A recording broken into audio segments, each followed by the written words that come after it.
Horas,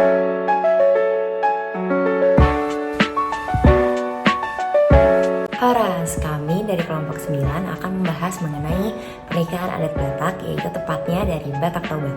Saksikan video kami sampai selesai.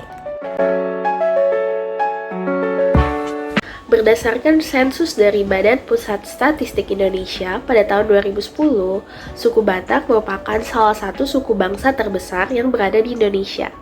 Suku Batak sendiri bermukim dan berasal dari pantai barat dan pantai timur di Provinsi Sumatera Utara.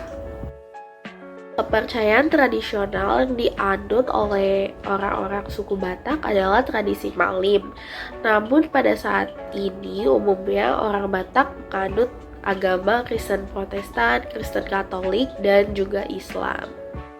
Dapat beberapa suku bangsa yang dapat dikategorikan sebagai Batak. Pertama ada Angkola, kemudian ada Karo, Mandailing, Pakpak atau Dairi, Simalungun, dan Toba. Batak Toba sendiri adalah suku bangsa yang kelompok kami akan angkat untuk kami bahas mengenai upacara adat pernikahannya. Ciri khas perkawinan suku Batak adalah eksogami, di mana seorang laki-laki dilarang menikahi perempuan yang satu marga dan diharuskan untuk mencari calon istri yang berada di luar marganya. Kemudian juga menganut sistem patrilineal, di mana alur keturunan berasal dari ayah. Hak tanah, milik, nama, dan jabatan hanya dapat diwarisi oleh garis laki-laki. Nah, dalam pernikahan adat Batak ada beberapa tahapan. Yang pertama adalah hori-hori dinding atau marhori-hori dinding. Marhori-hori dinding ini adalah penjajakan antara para anak dengan parburu. Para anak adalah pihak yang memiliki anak laki-laki dan parburu adalah pihak yang memiliki anak perempuan. Nah, di sini mereka akan mencapai kesepakatan mengenai pelaksanaan rangkaian acara adat, lalu pelaksanaan pernikahan, siapa yang menyelenggarai, pihak par anak atau pihak parburu, lalu besarnya sinamot. Sinamot adalah sejumlah uang yang diberikan oleh par anak kepada parburu. Atau dalam bahasa gampangnya seperti anak perempuan ini atau boru itu dibeli oleh si anak. Dalam Batak itu boru adalah anak perempuan dan anak itu adalah anak laki-laki. Nah, yang kedua adalah Patuah Hata. Patuah Hata adalah kegiatan di mana para anak menyampaikan kepada para boru bahwa anak mereka sepakat dan siap untuk menikahi boru mereka. Nah, dalam tahap ini juga anak-anak diminta untuk menyampaikan secara terbuka di depan keluarga besar akan tentang rencana-rencana pernikahan mereka. Selanjutnya itu ada marusip. Marusip artinya pembicaraan atau perundingan di mana pihak peranakan atau parbau membicarakan rencana pernikahan anak-anak mereka secara rinci. Selanjutnya itu ada martumpol. Martumpol adalah kegiatan gerejawi bagi pemeluk agama Kristen Protestan. Bagi pemeluk agama Katolik dan beberapa denominasi gereja lainnya tidak menyelenggarakan acara martumpol, yang merupakan acara ikatan janji antara calon pengantin laki-laki dengan calon pengantin perempuan. Pada acara ini hadir orang tua dan keluarga besar kedua belah pihak, peranakan dan parbau. Biasanya 2 minggu setelah acara martumpol, kedua calon pengantin mengikuti pemberkatan pernikahan di gereja.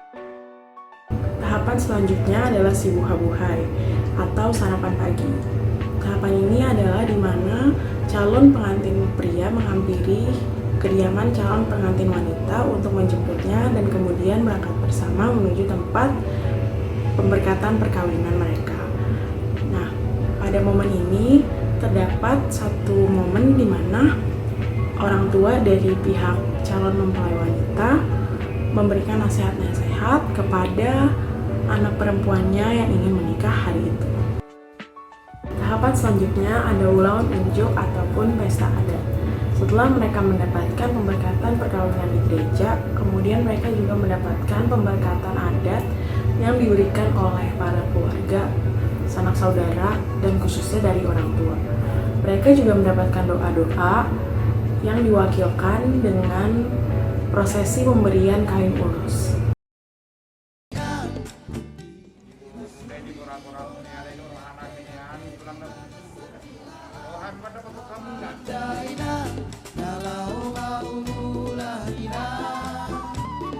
Durasi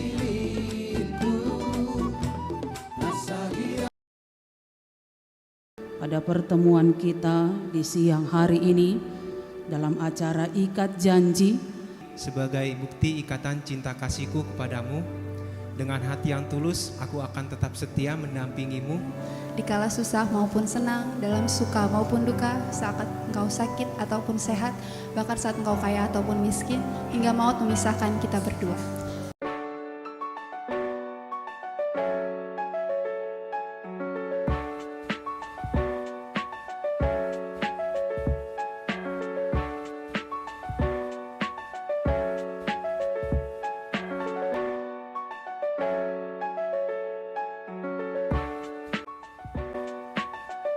Manopot tamu lau pasaton tulu-tulu si panganon mangarade ma raje lau sigat tamu sulbukan namu.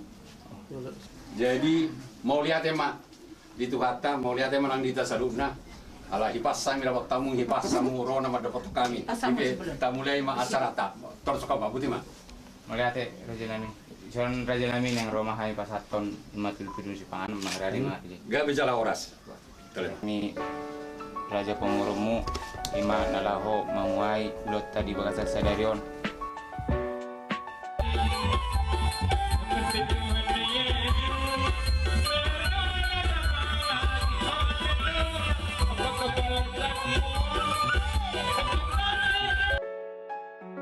Dari tahapan yang tadi kami jelaskan, tidak ada satupun tahapan yang boleh dilewati. Jadi, proses adat Batak Toba untuk pernikahan yang dilakukan secara full ataupun utuh, disitulah terdapat makna dari adat Batak Toba sendiri. Nah, namun terdapat penghematan waktu dalam pelaksanaan urutan adat tersebut, di mana Raja Parhata dari pihak Parboru dan Paranak dapat berbicara secara lebih cepat dan lebih efektif untuk menghemat waktu agar prosesi perkawinan adat Batak Toba tidak berlangsung lama hingga larut malam. Makna filosofis dari setiap tahapan tata cara pernikahan adat Batak Toba adalah sakralnya setiap tahapan. Sakral berkaitan dengan ajaran para leluhur yang telah diwariskan turun-temurun dari generasi satu ke generasi yang lainnya, yang dinilai tidak menentang agama manapun dan juga dapat diterima oleh agama manapun.